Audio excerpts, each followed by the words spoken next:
Good day, good afternoon, good morning, good evening, whatever it is where you are. This is This Week in WordPress episode number 336. We've had a couple of weeks off because WordCamp Europe happened and I decided to go. And basically nothing's happened in the last 2 weeks. No, enormous changes to any part of the WordPress project. So see you later. Have a good week and we'll see you next time. No, there's quite a lot to talk about this week. And luckily, I'm joined by some intelligent people to talk about it with. Because honestly, if it was a show with just me, what would happen, really? The world would come to an end. Thanks, Remkus. I appreciate the grin. Okay, so who have we got this week? Well, we've got Tim Nash. He's over there. How are you doing, Tim? I'm doing all right. You sound good. You haven't got a bio, I'm afraid. It just says I Tim. do. You just need to refresh. I did refresh, but somebody's overwritten it in the show now. I know this happens most weeks that you do it. Have you got it written down elsewhere by any chance? I do. What time did you add it, Tim? Yeah, I don't know. Like 10 seconds. Because I added. I know exactly the same time as me. if you add it in, I will refresh and then read it out, and I'll come back. Okay, to you, I will hit the update and wipe out Peaches. Yeah, that's There we right. go. Oh no, you're going to wipe Don't out read Peaches. mine. It's fine. Okay, here we go. Right, I see it now. Here we go. Here's Tim's bio. Tim is a professional Doom speaker and security person. He helps organizations plan and survive zombie invasions and other apocalyptic events, as well as more mundane stuff. He's putting together a WordPress security course at, wait for it, WP Security 101. That's the numerals.com, WPSecurity101.com. And you can find his various other projects at, God, that's hard to say. T-Nash. It's TNA.sh. TNA. So Tim T Nash, basically, but that's hard to parse. Oh, okay. So go and check it out. Firstly, WP Security. Beautiful, very short URL. Yeah, for your my projects that I've short had for URL many is years. brilliant, but yeah, there you go. Rubbished instantly by I didn't Mr. mean to Ripley. rubbish it. You did. I'm so sorry. Yeah, I only wish I had a 3-letter domain name. I haven't got anything as exciting as that. That was Peacher down there. She's joining us again. How are you doing, Peacher? I'm all right. Thank you very much, Nathan. Sporting How the are you? fabulous Has anyone glasses. asked you yet? No, nobody ever asked me, Peacher. In Well, all then, how honesty. are you, Nathan? No, don't. I'm good. I'm good, thanks. Remkus is going to Good. sort of, remonstrate about that. Yeah, I'm fine. Actually, do you know what? If I'm being perfectly honest, I'm not all that good. I feel a little bit under the weather. So what I've bought this time, I'm endorsing the Coca-Cola company this time. Sugar is the only way I'm going to get through this, in all honesty. So there you go. I'm not feeling There all that is great. so much that is wrong with that decision, but I'll leave it for now because we're here to Okay. talk about Well, other things. I'm not going to do that. I'm actually going to drink water. That's what and have an apple during the course of this podcast. So that's what I'm going to do. Thank you very much. Anyway, here's Peach's bio. Peach Neri is a UX and accessible design consultant on projects as a course provider, trainer, coach, and workshop leader. She speaks at conferences globally on UX and accessible design. Peach's current main focus is on balancing creativity and accessibility without sacrificing either. There's no URL in there for me to rubbish. Have you got a URL you want to say into the record? Oh, that is a good point. No, I don't know. I have several. Okay. Maybe. Oh, yeah, no, I do. Why don't we use the one that I put later on down with the accessibility limited series accessibility podcast that I'm doing with Michelle. And you know what's happened? That is. That's been I think overwritten. Tim might have erased it. That's great. Well, I mean, I'm sorry, but your system is a bit. It is rubbish. It's a bit rubbish. Yes, I know. No, it's still there, Nathan. It's in the. Is it? Add Okay, let me click on it. Okay, good. Let me click on it. Where does it go to? Open link. So, okay. No, that's a YouTube link that I've got. It is a YouTube link, because you can just sign up to the event. That's the first. It's a nice and non-personal promoting. It's free, and it will be Michelle and I talking for 10 episodes on accessibility. I'll tell you what, we'll come back to that when we've done. Yeah, because I also have a free. Yeah. Anyway, sorry. No, it's all right. Shut up. Absolutely I'll fine. shut up. Sorry, I'm all over the place. I haven't got a URL for Peacher, but Remkus, on the other hand, I'm sure he's got a URL. at the ready. Have you? remk.us.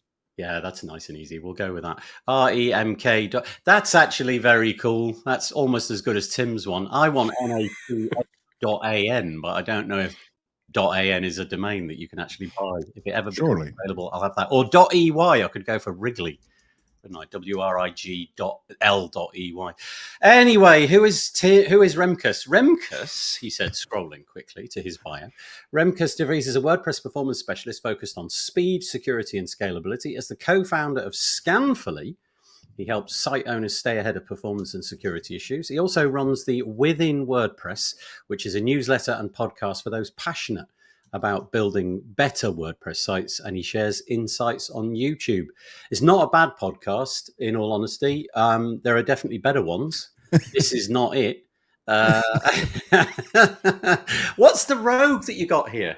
Usually there's a Scanfully t-shirt, but today you got Rogue. Yeah. What Rogue is? No, I just wondered if it was your thing. No. Oh, I wish. Oh, is it a band? No. It's an athletic wear and gear type of company. You lost me at the word athletic, I'm afraid. Mostly strength training, so I get it. Yeah, I have no strength. I would say that non-strength is the amount that I have. Let's go to the comments and see who we've got. So we have Ryan. Hello, Ryan. He's coming in from Charlotte in North Carolina. He says hi. Paul Halfpenny in the UK is joining us. Hello. Andre, I'm guessing. Hello. I don't know that we've met. Hello, Andre. Nice to have you with us. And then there's a few from the people on the call. And then we've got Courtney, who is drinking many coffees by the looks of it. Elliot Sowersby, just down the road in Bridlington. Elliot, on Tuesday, I went to Sewerby Hall. This will mean nothing to anybody else, but Elliot, it was very enjoyable. I went to see the emus at Sewerby Hall. It was fabulous. Patricia says hello, everybody. That's nice. Jackson's joining us. Hello, ciao, he says. Who's this one? Oh, that's John Overall. Morning from the west coast of Canada, where it's a clear, warm day. And Mark Westgard is also joining us. Needs collaborative publishing. He does. Okay, quick question. How young is Mark in that picture? 21, 22? No, I'd say about 9. He grew up very quickly. He hit puberty. That's false advertising right there. Yeah, that is false. I'll show you some pictures of him in a minute. It's appalling, frankly. Hold tight for the Mark Westgard section. It will knock your socks off. We're also, I'm serious. We're also joined by Aaron Bowie. No, keep them on. Nobody needs to see that. Hi all. Hope you're all well, says Aaron. We are indeed. Yeah, there's about 10 pictures coming. Leo Mindell, what the heck?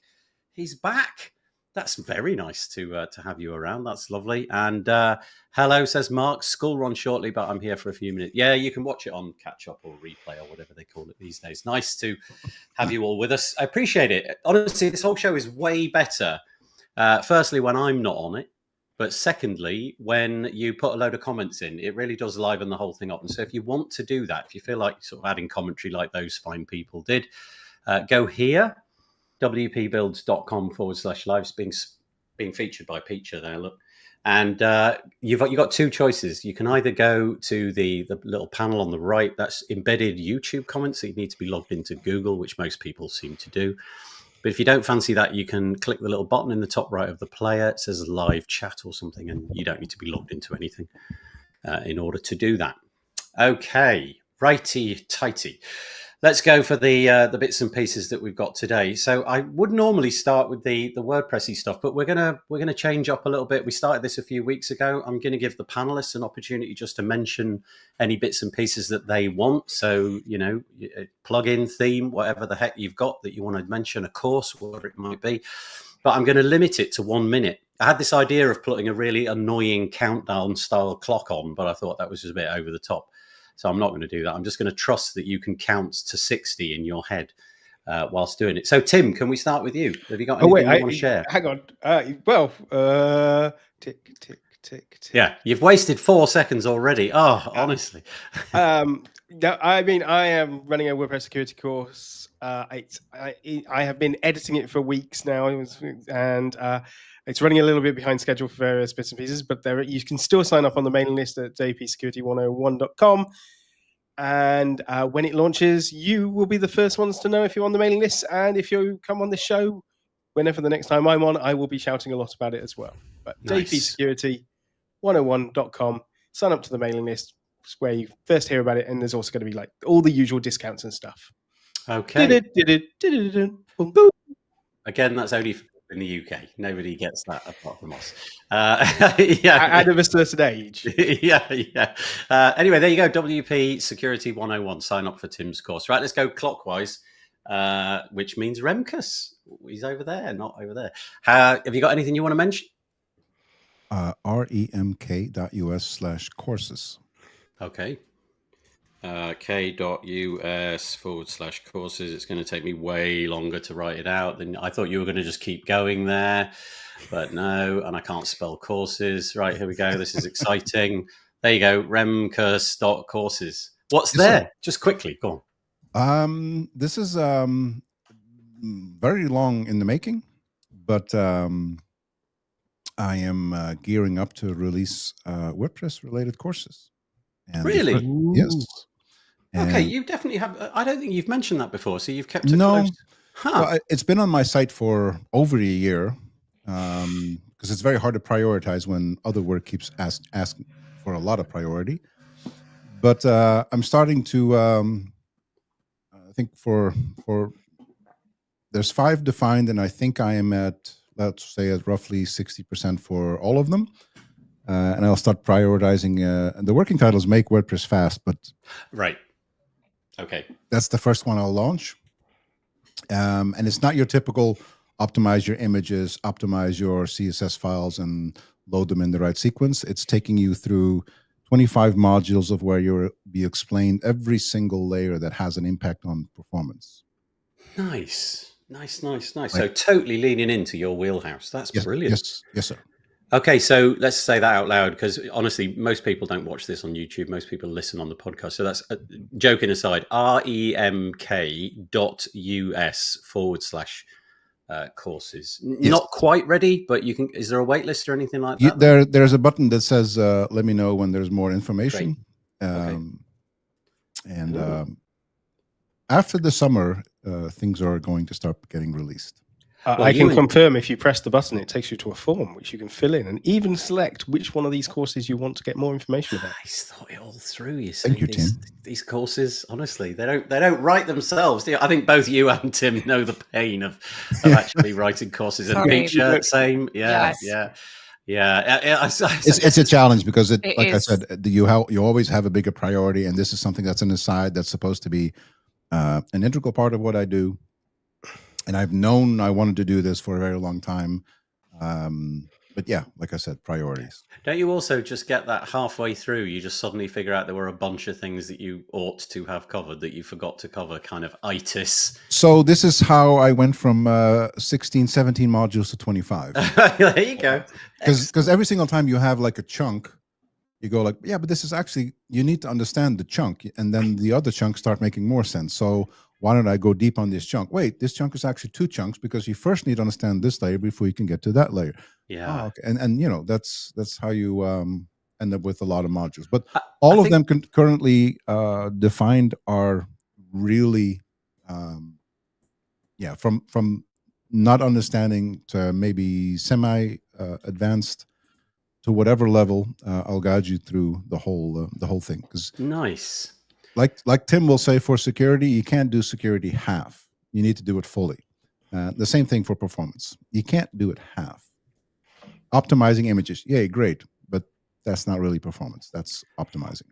Okay, so once more, remk.us/courses. Go and check that out. Oh, that's very exciting. So all of us on this panel, except me, I mean, all the guests, that is, they've got courses and things like that going on. So let's flip over to you, Peter. What's your current thing that you want to mention? If you say a URL right at the top, I'll stick it on the screen. But do, because I mean, this URL is actually not that easy to remember because it's simply that YouTube link.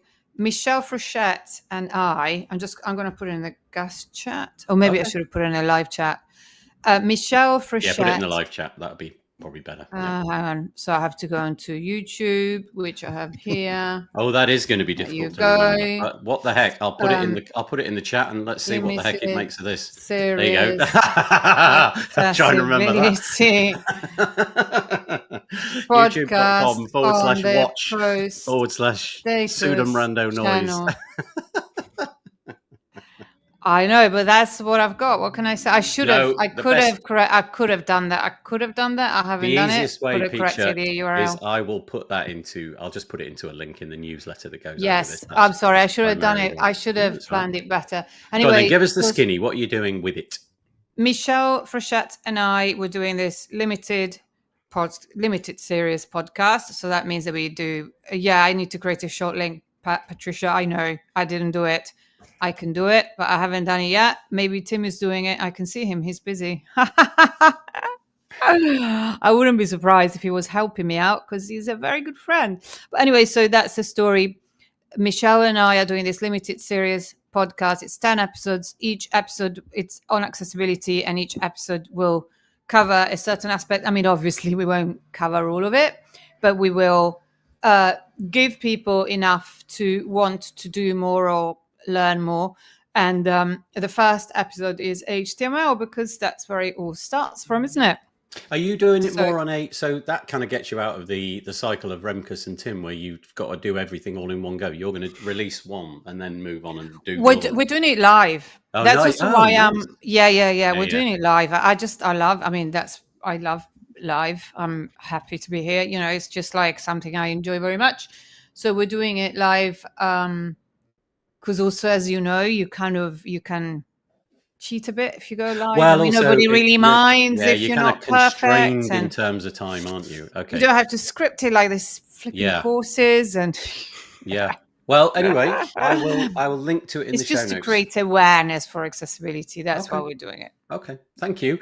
The links will be in the show notes. I'll put that under the community section in the newsletter that comes out tomorrow. So great, thank you. There we go. Very much. There's our panel. Give them all a round of applause, and let's get stuck into the meat and the bones of this actual podcast episode. A little bit of self-promotion first. Apologies about this. I always do this at the beginning. Might as well.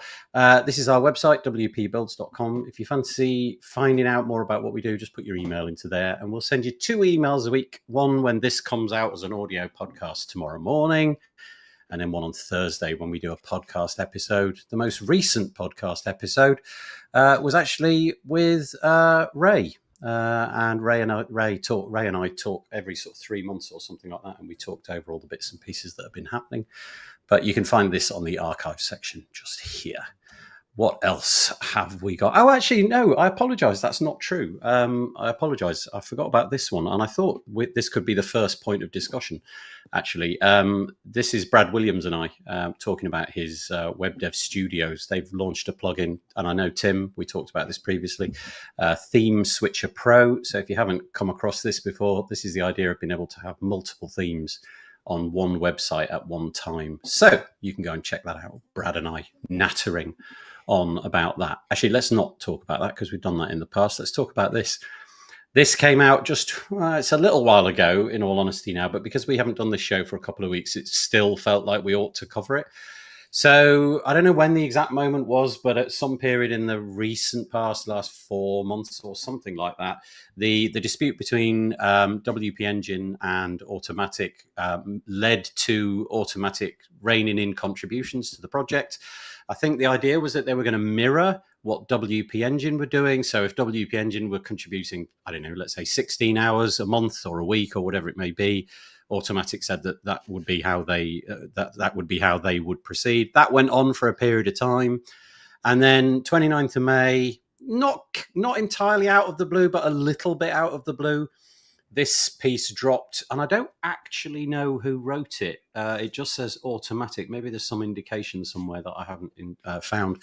And I'll just read it because it kind of makes sense in that way. After pausing our contributions to regroup, rethink, and plan strategically, we're ready to press play again and return fully to the WordPress project. Expect to find our contributions across the greatest hits: WordPress Core, Gutenberg, Playground, Openverse, and WordPress.com.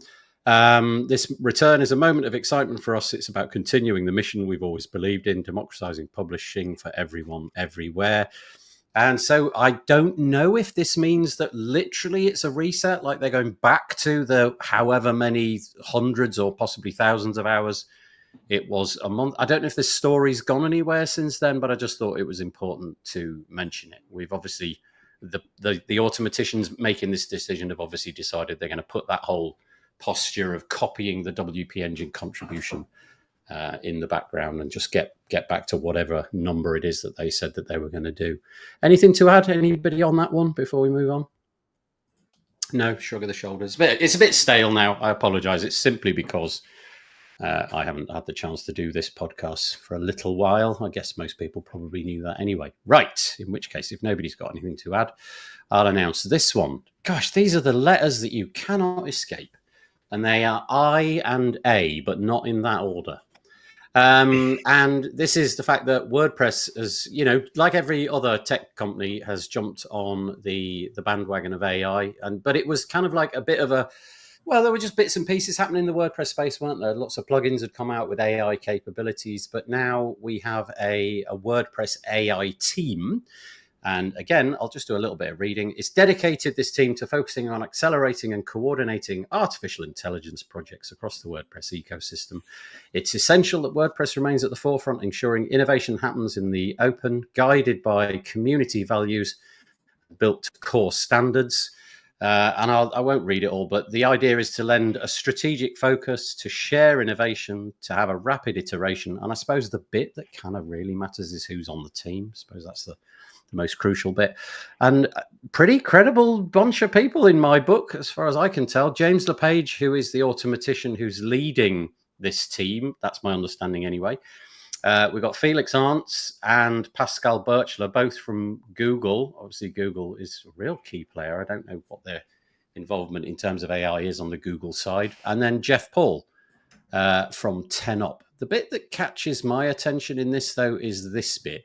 This one sentence: the team provides a central place to collaborate, share ideas, and build together. And then this bit: to quickly gather feedback and deliver real value without waiting for core release cycles. So it kind of sounds like they're going to push this as some sort of canonical plugin or something like that. Anyway, that's the news. I don't know if anybody wants to comment about this. Go on, please. I was going to say I have some inside information because I did a podcast with James LePage. If you go to withinwp.com/podcast, you can find it. It's the second to last. And in it, he basically shares. So most people connect this, there's going to be a lot of AI inside of WordPress.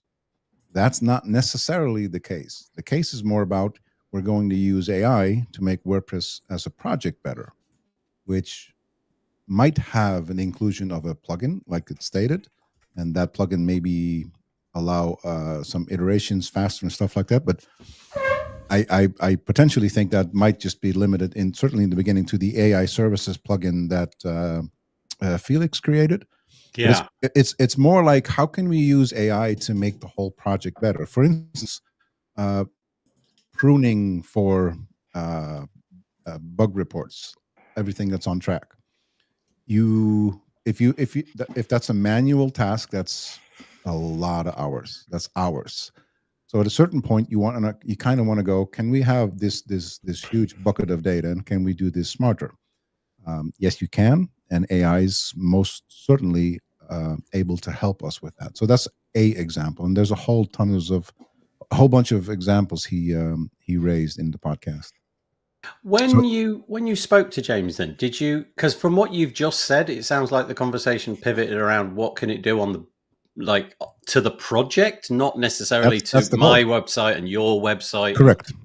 Oh, interesting. So the team is not necessarily just focused on AI integrations inside WordPress for everyone to use.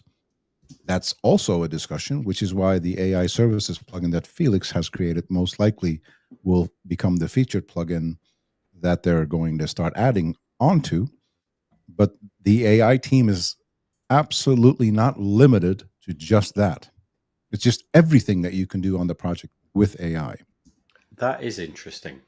So if you go to withinwp.com /podcast. You'll see an archive there. And Yes. currently it's the second one, but it's called The Future of AI for WordPress.org with James LePage. That is an interesting insight, because I kind of had the intuition incorrectly, it turns out, that the arrow really was pointing more at, I don't know, content creation and things like that. No, that's probably the last thing they'll add. Interesting. If ever.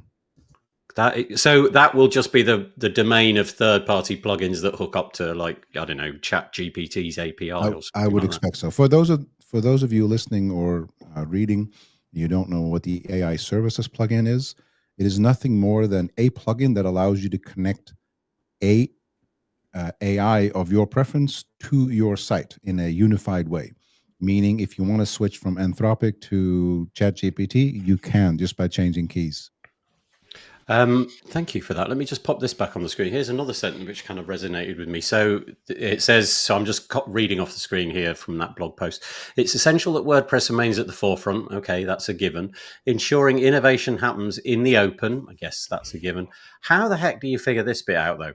Guided by community values, and I guess built to core standards is quite easy, but the guided by community values, that'll be an interesting piece to...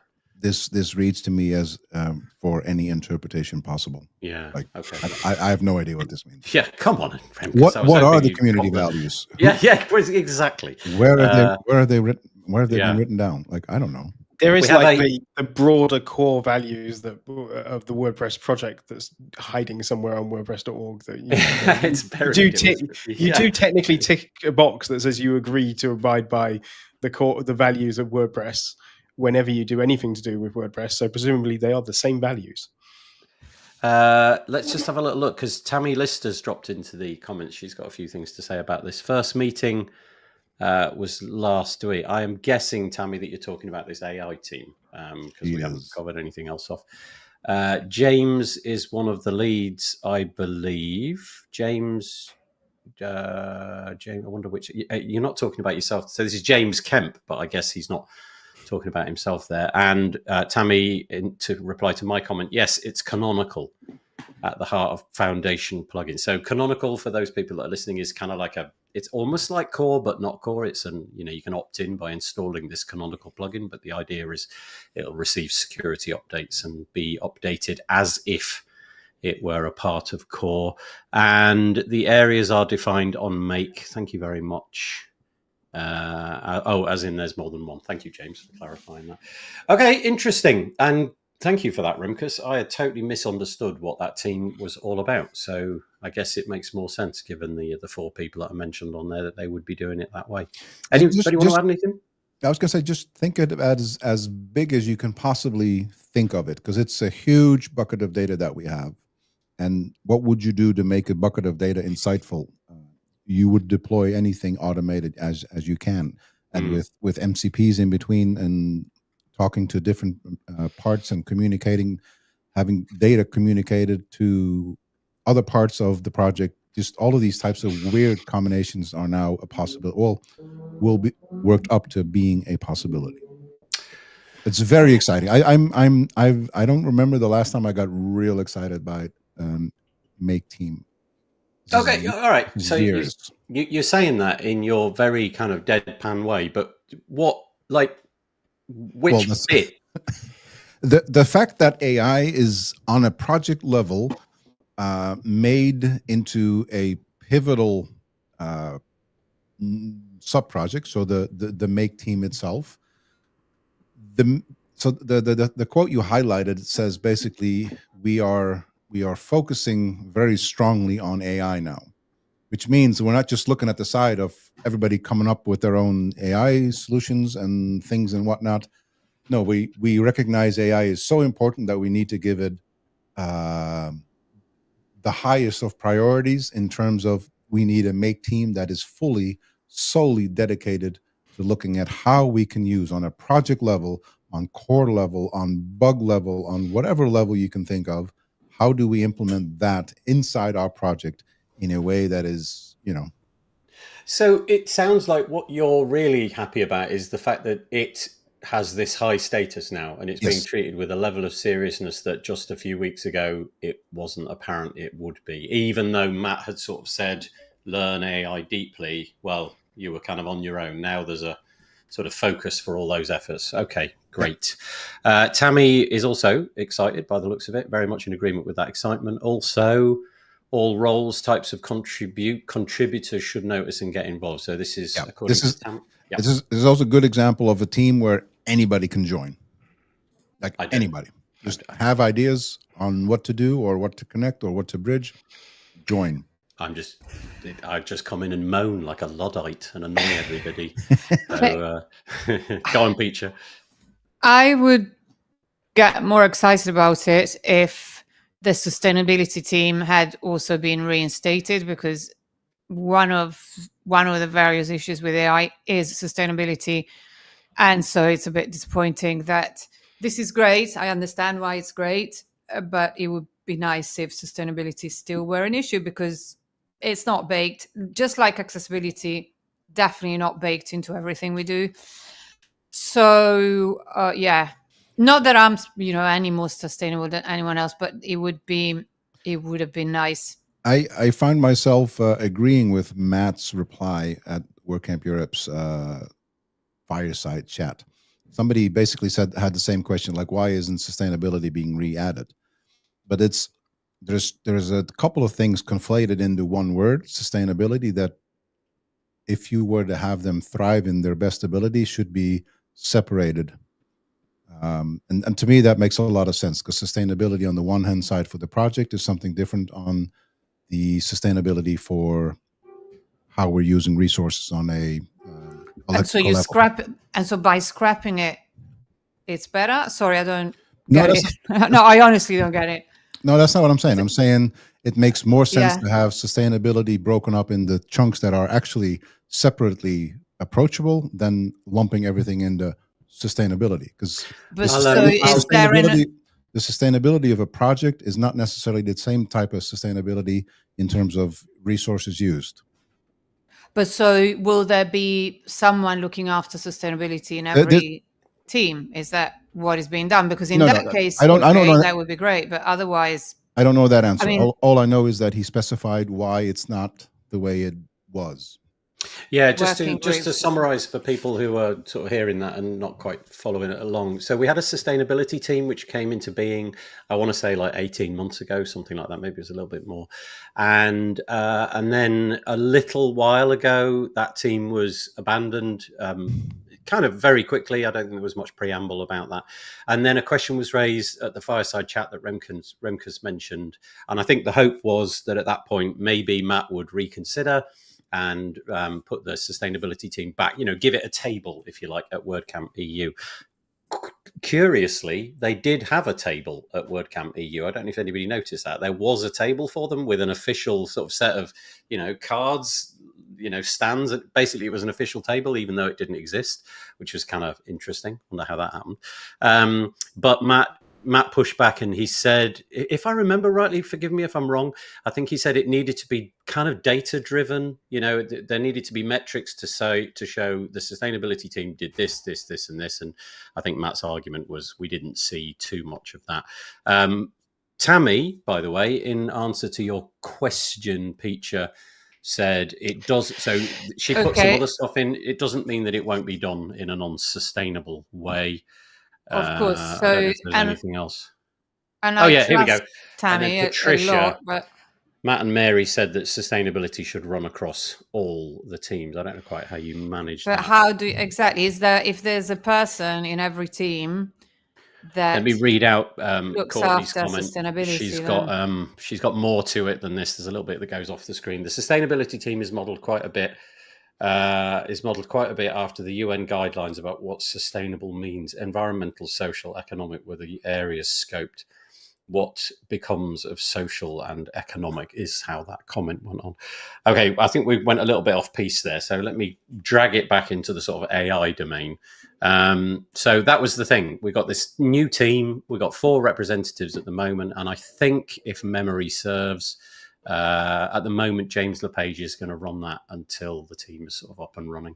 So if you've got any questions about AI in WordPress, they would be the people to reach out to. That post was called Announcing the Formation of the WordPress AI Team.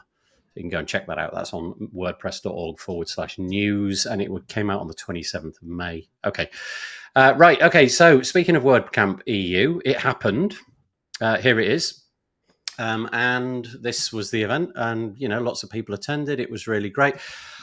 I'm just gonna, I've got a few things that I've got to get off my chest, first of all. And firstly, I decided that I was going to go and have a few nice days prior to the event with a very nice chap. Well, at least I thought he was nice. He's called Mark Westgard, and we decided to, drive around, hire a car, and what have you. And I'm just going to show you some pictures of the kind of things that you get up to if you hang out with Mark Westgard for too long. So 3 days. This is what I got to see. This is Mark with all his friends. Yeah. Well, so here's Mark Westgard. He has WS Form, which is a very popular form plugin. And what I learned about Mark was that basically he just likes to do support tickets. If you spend 3 days with him, you count yourself lucky to get 3 minutes with him, because he likes to just hang out by rivers, hang out by lakes, and look, there he is. There's a good example of him carrying out doing a support ticket. And here's another one there. He decided to, rather than talk to me, he thought it'd be nice to talk to a cow about his support ticket. Thanks for that, Mark. And then this one, beautiful mountain pass that we went through. I just decided I'd take a picture of the nice mountains in the background. And look, lo and behold, he whips out his phone. He's answering support tickets.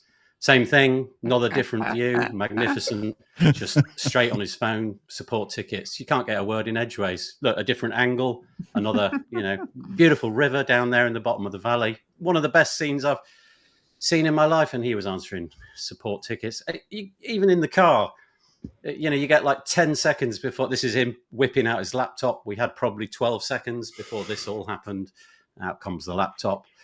I don't know if you can see in the background there, these beautiful mountain ranges and this little cafe. So, I mean, there he is yet again with his support tickets. Beautiful lake this time. I thought, let's change it up. Let's have a game of cards. So I set out the cards for us both. Got some drinks in. Beautiful lake in the background. What does he do? He's out with the support tickets. So my one final gambit was, let's go on a boat trip. That didn't even work. And it's just his support tickets. His support tickets all the way. I hope you figured out I'm being sarcastic. Mark Westgard and I had an absolutely fabulous time. But I did learn that if you have a WordPress plugin company that is successul, like WS Form is, you don't get away from the support tickets. I took hundreds of pictures. I cherry-picked the ones which made him look like he was wedded to his phone. There's absolutely loads of them. I got his permission, by the way, to share these pictures. But I thought that was quite funny at Mark's expense. Thank you, Mark. It was absolutely fabulous. You, Remkus, you always drive to these WordCamp Europes. I'm guessing you took in some similar scenery with your son. I did. Ah, yeah, beautiful. There's like 227 mountain passes, and I've made it my goal to cover them all. Wow. Oh, okay. There's one final one. Look, here we are. There's me, Dan Maybe, Corey, Bob Don, and Ollie there from hosting.com. And you can see that there he is one last time. It was at this point I said, sayonara. And whether we speak again or not, I don't know. But hopefully he enjoyed that. He said that it was absolutely fine. There he is. Look, it was a great 3 days. That's the comment I get. That was brilliant. Thank you, Mark. You're a good sport. I appreciate you letting me do that. It was an absolutely fabulous event. I think the bit that made me so impressed was the venue. The venue was absolutely enormous, and it was really, really great. I didn't get a chance personally to see too much in terms of the sessions, because I always go and record podcasts, but hopefully if you were there, you had an enjoyable event. Tim, no. Peacher, no, it wasn't for you this time around. Too expensive. Sadly Too not. hard to get to. Yep. Also, I already got stuck in Basel at the time of the on my way back from Cloudfest at the time of the Heathrow fire. So I was like, yeah. You've seen that, been there, done that. Yeah. No, jokes apart. It's not because of that, obviously, but yeah. No, sorry, next time. It was a really, really nice event, and it was I enjoyed the city. I had a quick look around for a couple of days. It's going to be in Poland next time around. So there is a direct flight from Leeds Bradford Airport. Is there? Yeah, I can actually get there. I'll be on and come back the same day. Yeah. We could do it in a Don't do day that. if you wanted to do one. Just do a day. There's one that goes early morning and then comes back late. Back late in the evening. Okay, no. And here we were Speaking of sustainable, baking sustainability in every part of the process. it'll be AI driven. It'll be AI driven.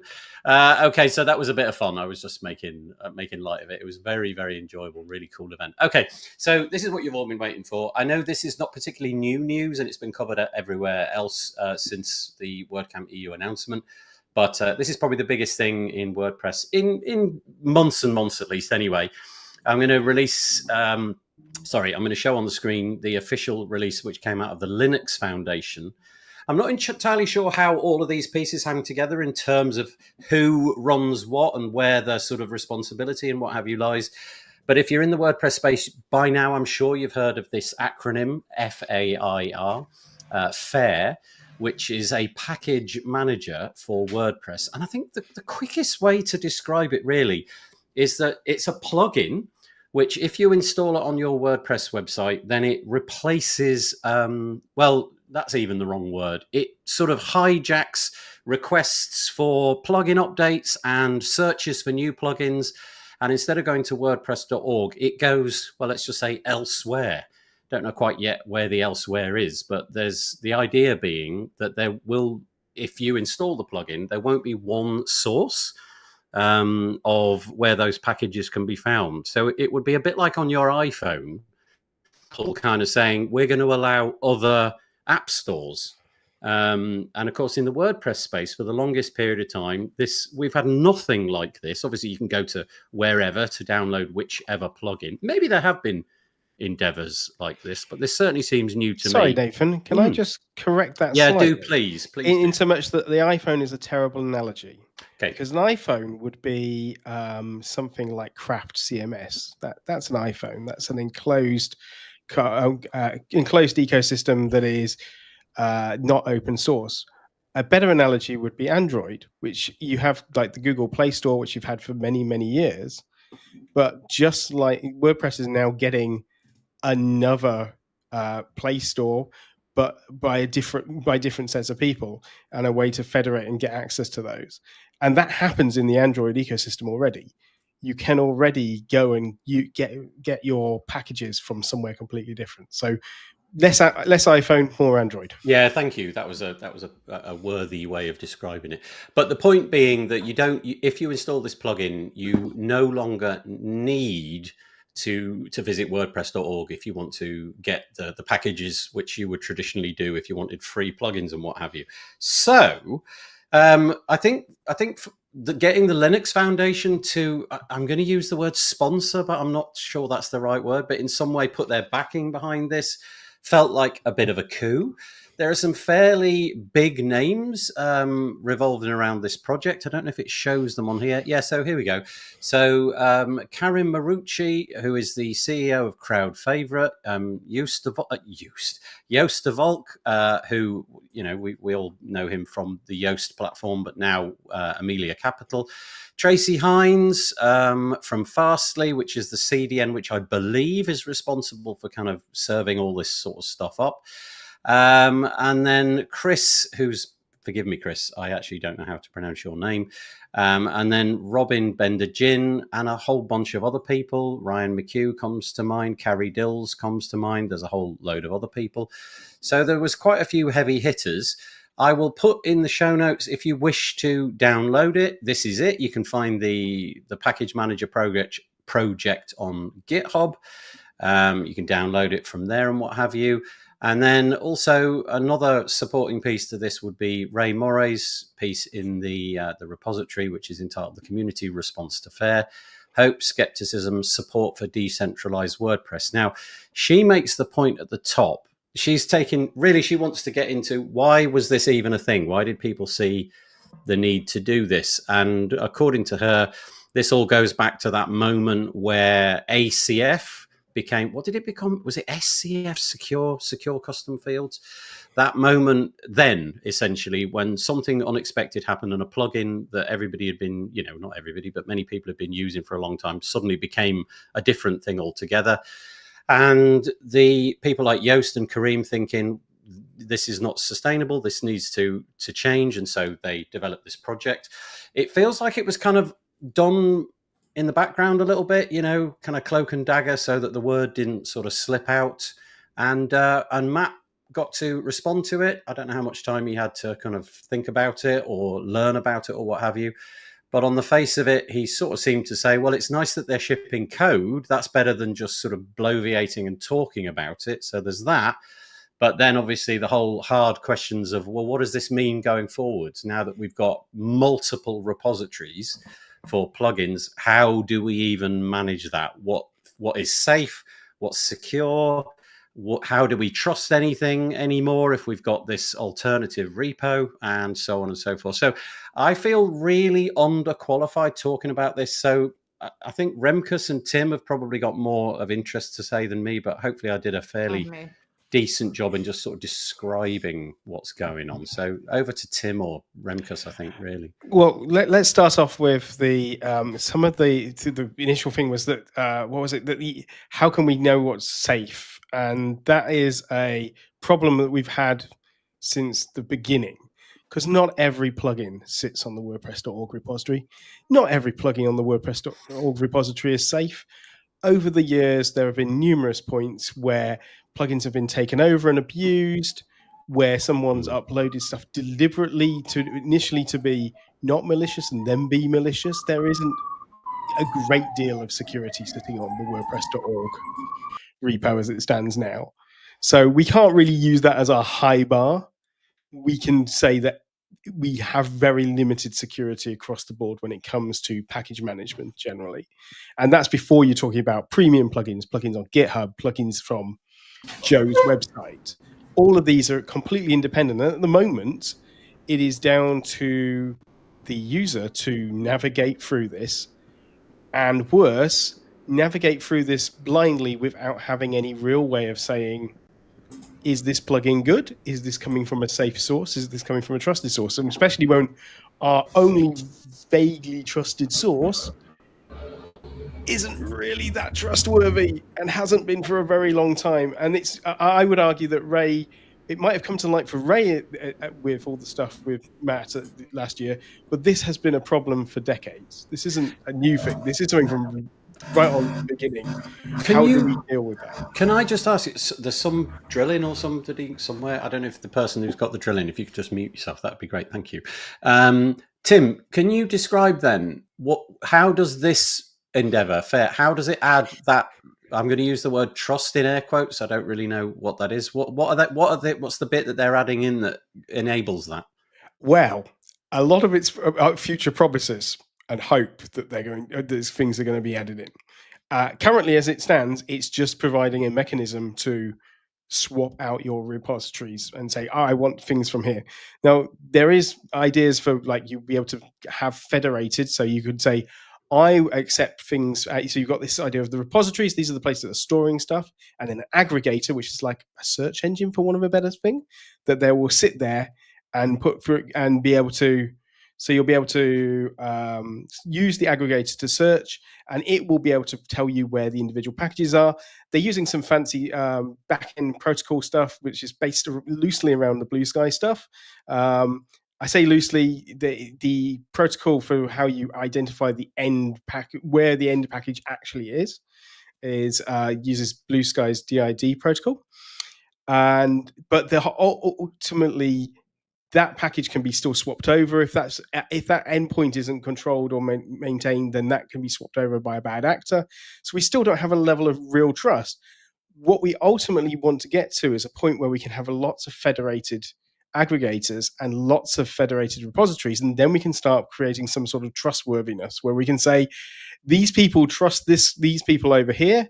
I trust these people, therefore I can trust these things further down the chain.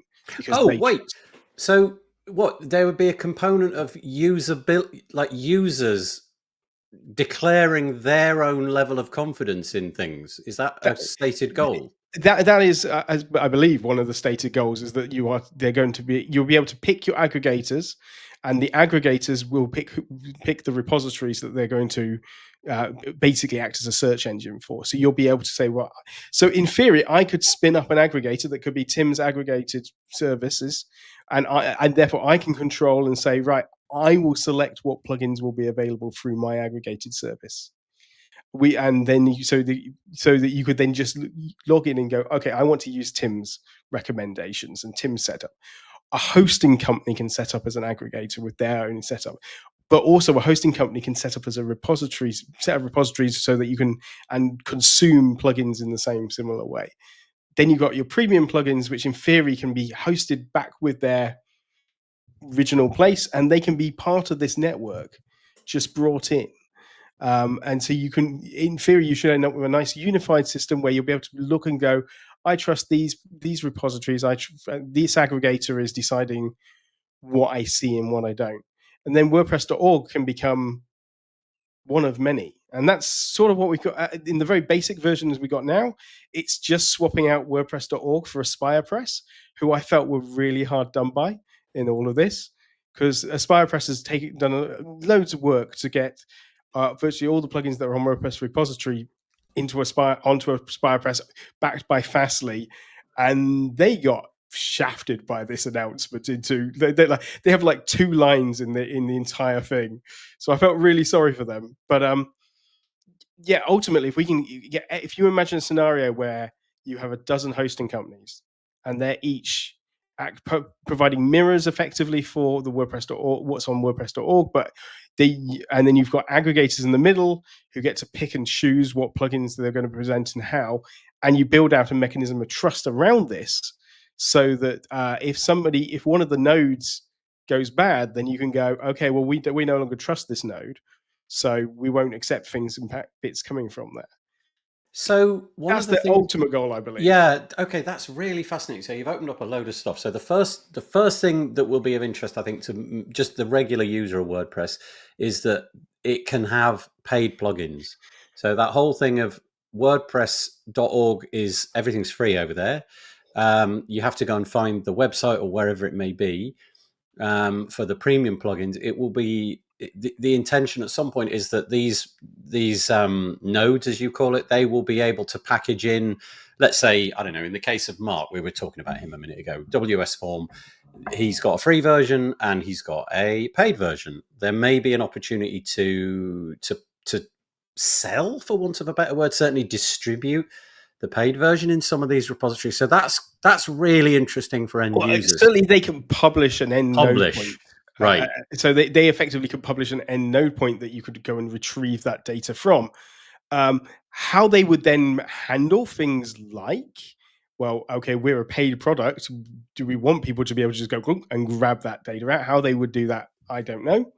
But in theory, everybody is able to publish a plugin up and give it, and through this the GID protocol, you can then give it like a permanent named spaced that can be then grabbed inside and used to pull to a node, which then can be polled by an aggregator.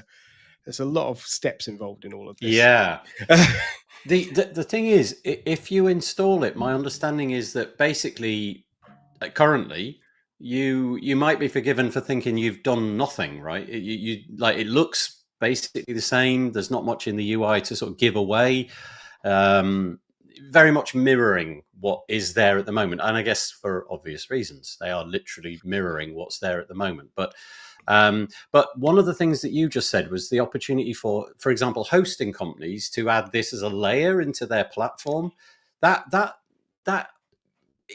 gives me 50% happiness and 50% worry, because I kind of worry that also a hosting company might kind of not give you the choices that you would like to be able to. Do you know what I mean? Can you see a future in which a hosting company might want to give you their version of all the things with their stuff promoted to the top and all the ads and all of that kind of stuff? You could quite easily argue that we already live in that world. Yeah. Okay. Yeah. Hosting companies can at the moment mirror WordPress.org on their own hosting infrastructure. Okay. Yeah. They can fiddle with the search results. Not many of them do. Some do though.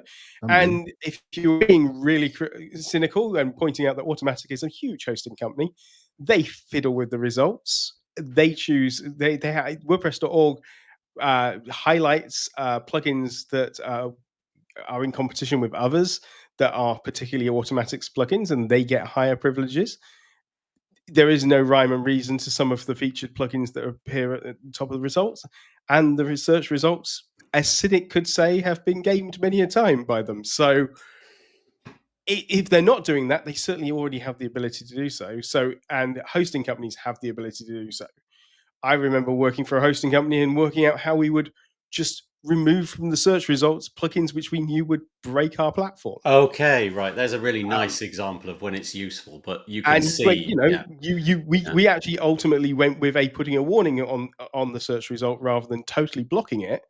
But I can totally see somebody going, especially for a larger hosting company, where if, I don't know, my stupid plugin breaks your hosting, you might go, well, we just don't want my stupid plugin on here.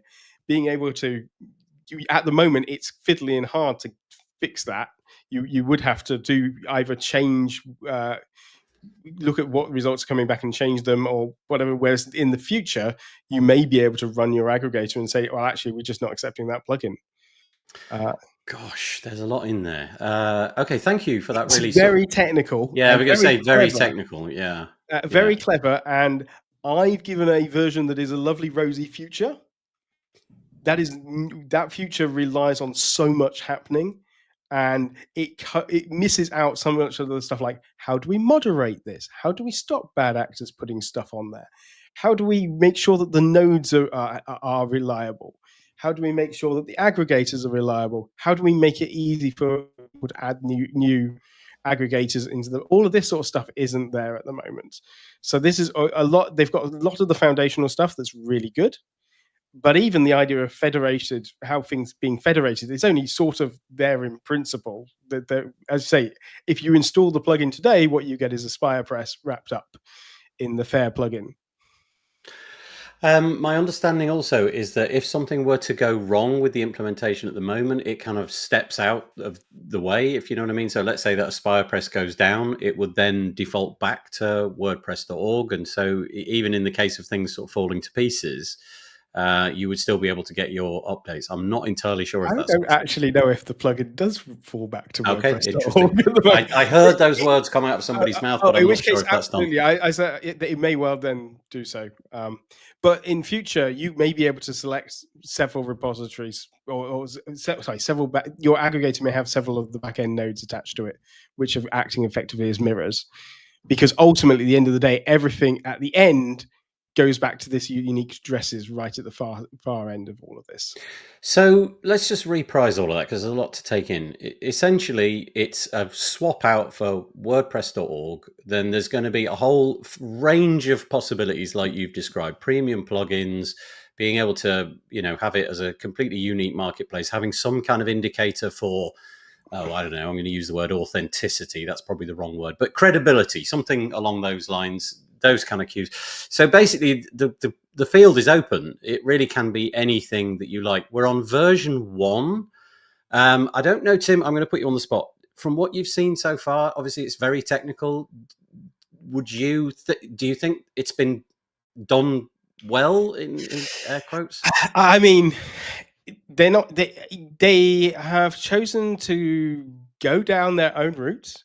Honestly, it would have probably been with the Linux Foundation. Actually, Linux world is full of package managers. There are a gabillion of them. Obviously, within PHP, we have things like Composer and similar things. They've very much chosen to go down a very different, unique route that was designed around content management systems in general. I think Courtney's put a comment in there that's about the fact that this was designed to go outside of WordPress as well. I feel like that was sort of edged in later. I don't think that was the original intention, but I may be wrong. They have made a lot of rods for their own backs. And the complexity is going to be the biggest problem because people have to understand what you're talking about and understand how it all works.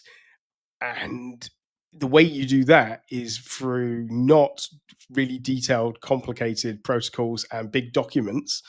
It's through easy and simple explanations. And the one thing they haven't managed to do is make it really simple explanations of what not at a human level, what it's about and how it should be used and what the future can look like. I would have loved to have seen a website, proper explanations, and a really good mission statement of not what this is trying to solve, but what it can show, what the future can be with it. Okay, Because interesting. what you're Yeah. trying to solve, nobody outside of a very small group of people, including me, I care about it, but outside of a very small group of people care. So you need to take that and go, well, okay, these few people might install it, but once we get past those 100 people, how are we going to get the rest of the people on? This is me now pontificating. There's a huge part of me that wishes they'd taken another few months, done this launch in September, had a couple of hosting companies standing behind them saying we're ready to act as part of this process, had a decent website in place, had soft launched a little bit more. You could have still had AspirePress do their launch at WordCamp Europe, but there's obviously other timings and other things were needed to be done. Clearly, there was some pressure that meant that it had to be launched then. So it is a little bit of a shame that it was launched quite so haphazardly and without a really positive message. I think if we come with a really positive message of showing amazing future, which it can be, then I think they're going to now struggle to get that traction because people are going to go, oh yeah, that's the thing that Yoast did. And that was the other thing. It's very confusing even though Ryan, Carrie and Mika are steering it in the technical level, you've then got Yoast and Karim, and then you've got the Linux Foundation, and you've got AspirePress, and then you've got Fast. It's like there's so many names floating around. It's like you spend more time telling people who these people are than you are telling them this is a really cool thing. This could be a really cool thing. Let's do this really cool thing. Oh gosh, that was a lot. Thank you for going through that, though, Tim. Firstly, apologies if my mic sounds awful. Remkus has put a little note in the comments to say that my mic might be playing up. If it is still, sorry, it's selected correctly. So if it's dreadful, I apologise. We'll just kind of keep going. Right, Remkus, there was a lot there, and I know that you've got thoughts on this. Do you want to just drop your bits and pieces that I know you've got to say? I don't think I have actually much to add because Tim was pretty complete. I would just say that I've noticed the change of T-shirt. That's kind of that's What? very nicely done. I wish I could. He's like Batman. Superman. He just he's got the other T-shirt on. That's great. No, but okay. I mean, it sounds promising, but there's too many questions for me still. I think the biggest question mark for me is not around it. It's whether or not it gains popularity.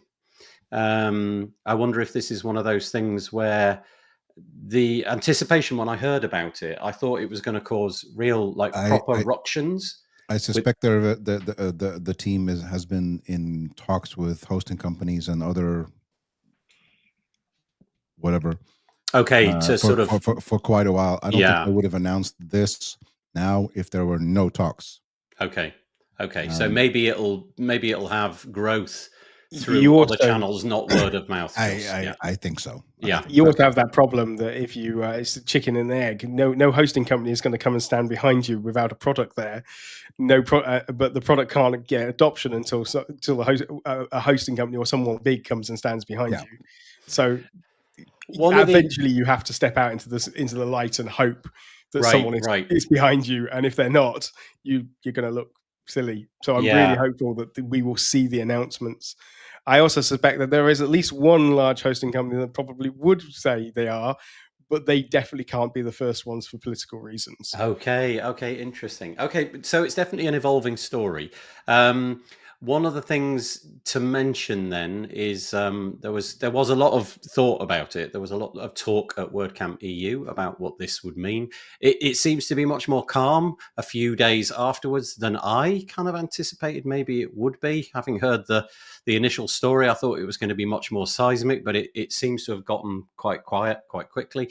Let's just go through a few of the comments. So we've got Courtney Robertson, who's been, I think it's fair to say, instrumental in describing this this project, and perhaps in the background as well. Let's just go through a few of the bits and pieces. So Lawrence said the announcement affair also shows how PR is done. So you mean that in a positive light, do you, Lawrence? You thought that they kind of knocked it out the park with like coordination and making many things happen at the same time? Because it did feel like lots of stories landed at the exact same moment, like lots of the WordPress publishing media and things all seem to have their ducks in a row, so ready to hit publish at the same time. So here we go. Courtney, Karim and Juice. Yeah, I don't know why I want to say Juiced all of a sudden. I never get that wrong. And Yoast announced fair in their blog posts in December, but also as people fear for their jobs, many chose to remain anonymous. Okay, you should pronounce Kareem's name correctly as well. Go on. Kareem. Yeah. What did I say? Karim. And you said Marucci, which it isn't. It's Marucchi. Yeah. Sorry, Nathan. We're on your case today. Sorry. I've been on Mark Westgar's case. I deserve it. You know, bring it on. Every time I get a name wrong, just jump on me. I deserve it. So here's Brandon, whose surname I'm not going to try and pronounce after that mauling. It's not Brandon. It's Brandon. Oh no! This is going to be the ongoing theme for this episode, I think. Now, didn't go to the Alt event. It was on the waiting list, but I heard you can still go, and they'll let you in. It's been and gone. I'm not sure I kind of understand what the tenor of that question. I'm not sure. WP. So Lawrence is bringing the point that the WP project cancelled the media core. So that's interesting. Maybe there are sort of certain channels that could have kind of provided some coverage of that. Some registered people didn't show up, so others could get in. Okay. So at you, Tim, from Courtney, fair. We'll use the. I think Courtney said this, and then you actually coincidentally, I think, said it a moment later. Uses the Blue Sky AT protocol, DID, which is an acronym. The DIDs are like the individual identifiers. So is that the way that you, across federated nodes, for want of a better word, you can identify that's the same thing as that one, even though they might have slightly different names or whatever it may be? Yeah, it's the unique identifiers. Okay, great. And it's there are different ways to do it. Whether you can do it via like effectively a namespaced thing, or you can do it as an actual URL.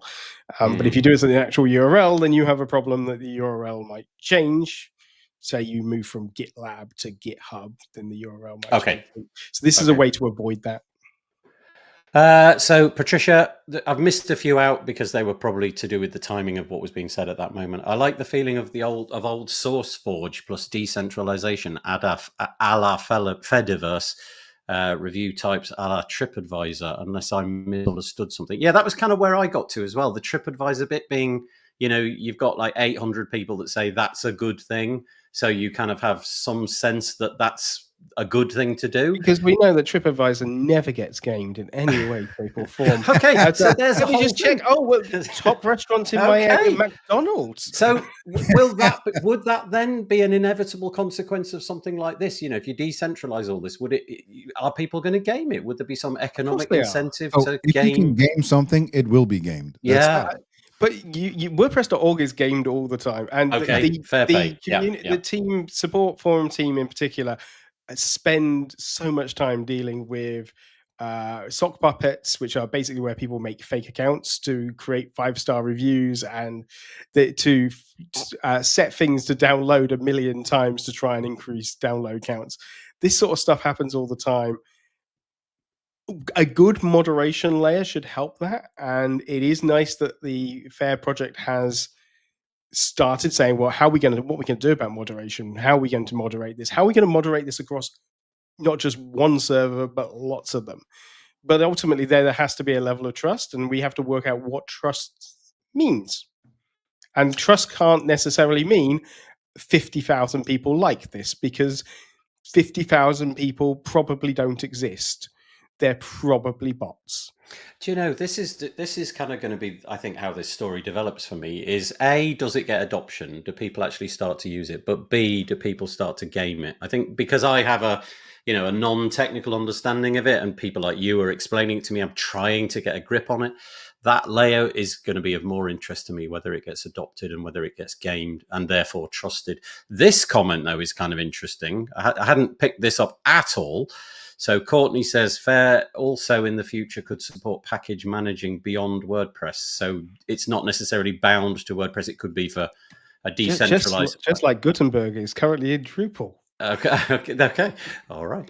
No, but all seriousness, it could. This is the idea: is somebody like Drupal might want to adopt it, or somebody like Umbraco might want to adopt it, and use it for their distribution of how they deploy their equivalent, their modules and add-ons. I really hope that you said Umbraco incorrectly. I have never said it out loud. I don't think. So I have no idea if I did. I feel so vindicated. The WP Coder. Hello. The Aspire Press has a suite of tools: the Aspire Cloud, the API, Aspire Update, the plugin for end users, Aspire Explorer, the repository. I'm guessing this is in response to Tim saying that he thought Aspire Press didn't get the credit it maybe ought to have done in that scenario. Tim, you must be fierce at chess. Okay. Yeah. And is that it? Kitten. I don't know what that means. If a hosting provider smells they could save bandwidth and money, they will go for it, says Dave. And does a hosting provider not have unlimited bandwidth? Just no. No. Hosting providers will be quite often are paying quite for their bandwidth. But a big thing this is why you'll find that in the Linux world, Linux packages are often, if you go and look at where Linux packages mirrors are, they are hosting companies. And the reason, because if you can get your packages locally and then distribute internally, those packages, you save yourself a small fortune. For most hosts, they have to rely on the free big backbone providers, and they are often monitored. And so it's metered access. We're still talking packages that are ridiculously large compared to your commercial, your sort of at-home residential line. But they're metered, and for stuff like updates is a really good place where they could make a saving. So it could well be worth their while to be running a localized repository so that they can then distribute internally, where obviously if they own their own infrastructure, that's not going to cost them to run through internally if they're only having to pull the package once over their third-party providers' transit. Yep. So if they have to go to Cogent every time and get these packages down, and Cogent's metering them, then it's going to be expensive. I hope that everybody that's been listening to this is able to wear the tinfoil hat, because I think it's fairly difficult to understand all of this, isn't it? There's like the top layer, what it might be for the definitely community. for me. Yeah, me too. Yeah. To be honest, Peach. I'm listening very, very intently. Yeah, because I'm kind of on it. We're lucky we have such clever friends. Right, exactly. Yeah. But I'm listening to it from the point of view of how would I use it? Would the community be fragmented by it? Will people be able to game it? Will there be trust of it? Will it, I'm going to air quotes, destroy what we've already got? I don't mean the word destroy. Will it amend? Let's go with that. What we've already got. Would it? I don't know. I just think it's really, really fascinating, and probably one of the most disruptive things that I've seen in certainly several years. The fun thing is, if it's done right, no one's going to notice. Isn't that interesting? Isn't that fascinating? All this stuff. Ultimately, the average person should, if it's done right, will never know. Yeah, I did sign up to their hosting package. Let's say they join Bob's host. Bob's host happens to be, they might have a local node, and they might be mirroring a bunch of plugins that they commonly use. They won't mirror all of them because they infinite hard drives are not a thing yet, but they'll mirror quite a lot of them. There's a speed performance there. And then, from your perspective, you type into, I need to add a plugin. Okay, I'll just go to add plugins. I'll type in a search. I'll just hit install. I'll hit activate. For the average consumer, they won't have a clue that anything's changed. I'm just going to thank you, Tim. There's just one last thing I'm going to drop in just before we move on from this one, because we're kind of fast running out of time. I think it's fair to say that the community that have gathered around this have done a lot of work in terms of governance of this project and trying to communicate that there will be kind of like rotating leadership. I want to say that. Courtney, again, if you could help me out in the comments, that would be great. But the intention being that there will be no single figurehead, for want of a better word. I think that's part of the project as well. And we've not really touched on that because we've been talking about how it technically works, but I think that's probably a big part of it as well. Checks and balances, I think, have been made so that there's a panel of people. And I guess it needs to launch with a panel in order to launch, because you're not going to get anywhere unless somebody takes the helm for a bit. But my understanding is that that will be a moving feast in the future. So, Peter, Remkus, Tim, anything you want to add to that before we move on? No. Nice. I'll just put one other thing in, just because it's probably worth mentioning, and that is to say that it isn't really a pushback, but Aaron Jorbin, who is an automatician, I want to say, I think that's right. He wrote a piece just the other day when the project had launched, and it says some initial questions about FAIR. So it's on the 9th of June. And he congratulates the team. And then he has some fairly technical questions about how it's implemented, what might happen in certain scenarios. Again, probably beyond the purview of this. But interestingly, no sooner had he written it than Ryan McHugh, who is one of the people very much tied to the project at launch, came in and offered what he hoped would be the appropriate answers. And in some cases, it was more a question of where we're figuring this out as well. So definitely worth going to check that piece out. AaronJorbin.com. Again, all these links will be in the show notes. Okay, very quickly, I'll just mention this and then we'll move on. There's a new post bar on the WordPress developer blog. What's new for developers in June 2025, as usual. Justin Tadlock does a great job of sort of explaining all of the different bits and pieces that have been falling. I did want to mention a few of them, but I actually want to move to this one because time is constraining us. Back to AI. I didn't even know this was a thing. I didn't even know that LLMs and the way that they scrape the internet was different to how, air quotes, Googlebot does it. My assumption would be that the LLMs were going around scraping stuff and sort of storing it in the way that Google does. But reading this article, it feels like it's different. It feels like if you do a query, which I think more and more people are doing, they're sort of forgetting the search engine and they're going more to the AI agent to get an answer to a question. It feels like that the GPT, sorry, the LLM agents are kind of just doing the work at the moment that you ask the question. So rather than Google having a cache and you type in your question and it serves up the, 10, 20 best results based upon what it's got stored, this is going out and spidering at that moment in time. I'm probably misphrasing it, but anyway, that then requires a different approach. And Yoast the company Yoast, have come up with this idea of LLMS.text. It may not be their idea. I don't think they came up with it. Thank you. They did not. Thank you. That's great to know. And if you go to llmstext.org, you can actually see the actual standard. Okay, perfect.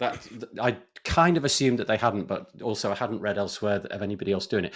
So this is an attempt to make your website smarter and almost, if you like, serve up to the LLM just the summary of what your, let's say, blog post is about, so that it can get a handle on it, because apparently it doesn't go from top to bottom and read it all and cache it all. It sort of picks bits here and there. I don't know how it does that, but this is a feature which is now dropping into the Yoast SEO plugin, and I'm kind of feeling that this is probably going to be half the battle in the future, figuring out what to serve up to LLMs so that they've got an understanding of roughly what the article is about. So I thought that was interesting. Again, I don't have the technical expertise to discuss it, but if any of you feel you want to jump into that, now's the moment. Just as a slight aside, that if you have over the last few months found that your website is becoming more and more unstable, you can thank your local LLMs for that. Increasingly, my day-to-day job seems to be coming along to sites which I'm being told are being DDoSed, and to arrive and go, no, ChatGPT wants to talk to you, or Claude wants to talk to you, and they have basically, like many things to do with AI, when they move fast and break things, They move fast, and a lot of the AI tools do not obey things like your robots.txt file. So it is, if we can convince this project is great, but you need to convince the people, the Claudes and ChatGPT and all the other all the companies behind them to actually use these. And at the moment, as far as I'm aware, this standard is just like a proposed standard for like, please come and look over here, rather than an actual. It's not being actually used by any of the companies behind the actual AI models themselves. So we're at kind of a moment in time where it feels almost like they're taking your website down a little bit, making it less effective because they're doing all this because they don't know how to do it correctly. And if people they just don't care. Right. Okay. Because obviously, from their point of view, they're not there to scrape. They're getting they need to get return the information back as quickly as possible. So if that means that they have to spawn a dozen processes, then they'll spawn a dozen processes. If that's going to knock out your filters, so be it. The problem comes that quite often the way to deal with that is that site owners will start blocking text, and then you end up in a scenario where Amazon is ending up using residential VPNs to scrape your site, and you're like, come on, that's not on. But that goes more beyond this particular thing into just general behavior of these AI companies. It comes back to this idea that getting them to obey the rules, or rather the conventions, I should say, that we had about the web. And we always had bad bots.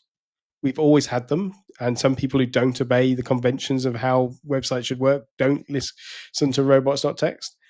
I just think that this is not going to be as useful as it appears on the face of it, unless they actually follow through and actually even read.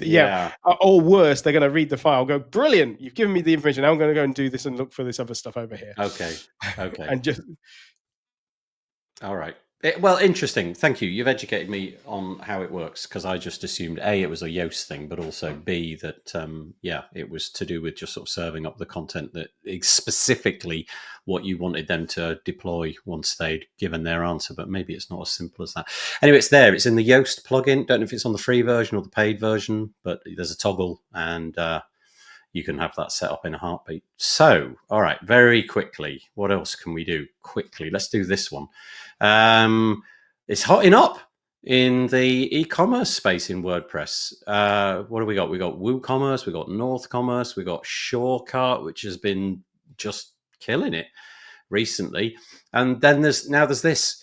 It's called Fluent Cart. It doesn't exist at the minute, but I'm sure that if you're in the WordPress space, you've probably come across this company. They're responsible for lots and lots of things: Fluent CRM, Fluent Forms, a bunch, honestly, a whole ton of other stuff.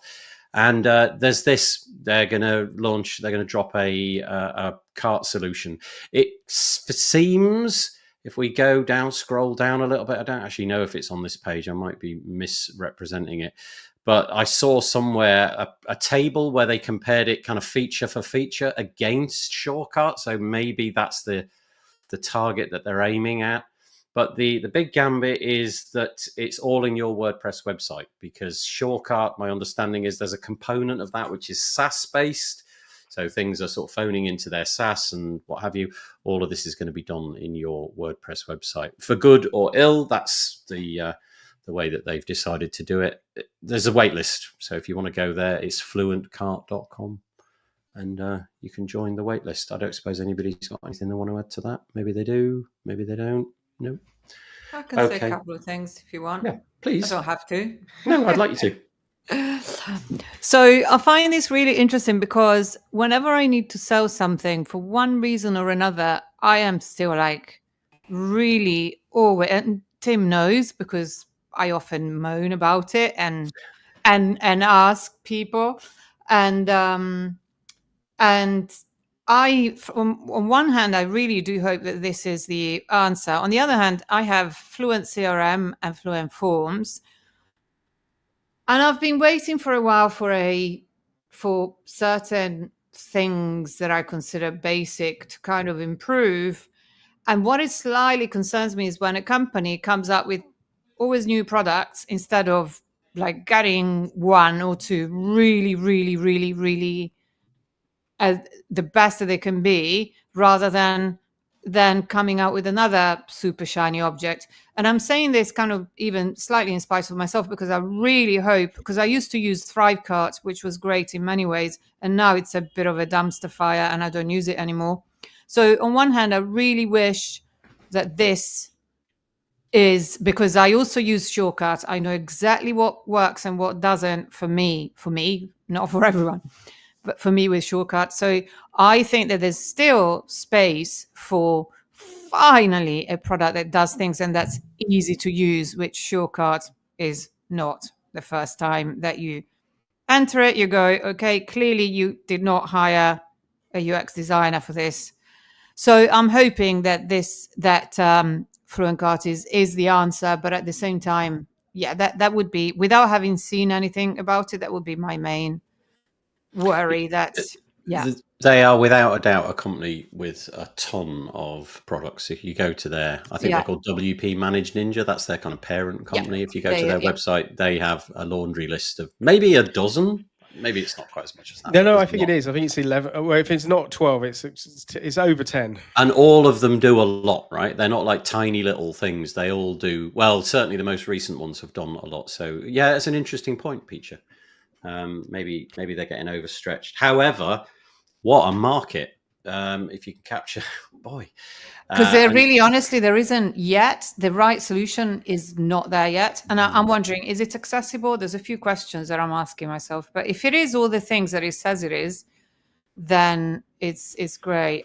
Patricia said, she says that they've got a team per product. Okay, so maybe they swell their team, grow their team as they get a new product. Well, let's see. I mean, I've been with Fluent CRM for at least 2 years now, and they're still not doing. I mean, in a way, I'm okay with it because it just simplifies my email marketing. I'm like, yeah, okay, let's make it as simple as possible. But it's still lacking really things that are really, really basic in most CRMs. And it's like 2 years since I bought it, I would have expected for that to have happened. So, but at the same time, I won't leave. It's in which case, as the final piece for today, there was several more things that I wanted to show, but we are going to run out of time. This will be the last one.